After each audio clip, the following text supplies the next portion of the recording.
Shalom Bapak Ibu Saudara yang dikasihi oleh Tuhan Yesus Kristus, dimanapun Bapak Ibu Saudara berada pada malam hari ini. Semoga kita semua dalam keadaan yang sehat, penuh dengan sukacita, damai sejahtera yang hanya daripada Tuhan Yesus Kristus.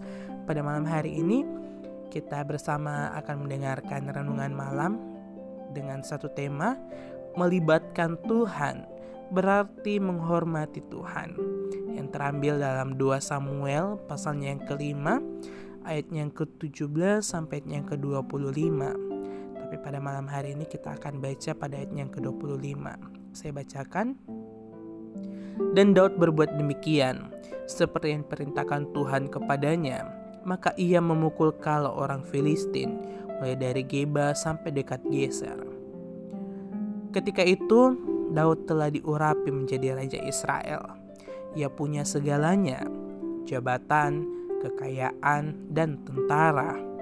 Setelah tahu bahwa Daud menjadi raja Israel, orang-orang Filistin berusaha menangkap dia, dan bisa jadi tujuannya adalah untuk menghabisi nyawanya.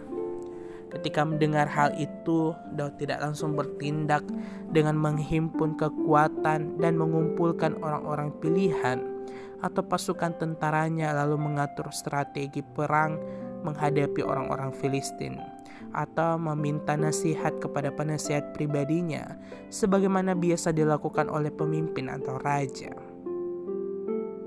Hal pertama yang Daud lakukan adalah datang kepada Tuhan untuk bertanya kepadanya tentang apa yang harus diperbuat. 2 Samuel pasalnya yang ke-5 ayat yang ke-19 berkata, apakah aku harus maju melawan orang Filistin itu? Akan kau serahkankah mereka ke dalam tanganku? Tuhan menjawab Daud, majulah, sebab aku pasti akan menyerahkan orang Filistin itu ke dalam tanganmu. Jadi Daud tidak pernah melupakan Tuhan di setiap langkah hidupnya.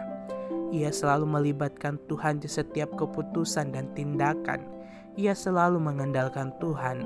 Dengan kata lain, Daud tidak bertindak dengan kekuatan sendiri, tidak mengandalkan kepintaran atau kehebatannya, dan tidak membangga-banggakan pengalaman yang dimiliki. Daud sadar, apalah artinya hidup ini tanpa Tuhan. Di sepanjang perjalanan hidupnya, ia memiliki pengalaman hidup yang luar biasa, bahwa Tuhan adalah tempat perlindungan dan kekuatan, sebagai penolong dalam kesesakan sangatlah terbukti.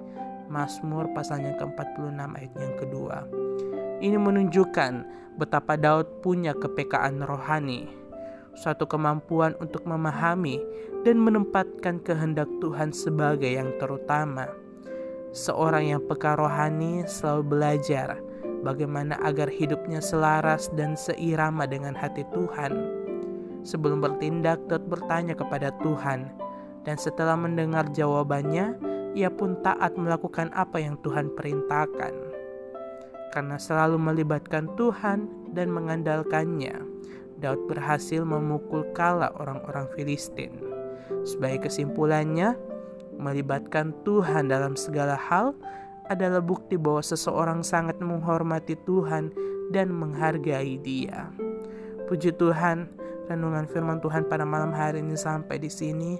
Kiranya Tuhan Yesus memberkati kita semua. Shalom.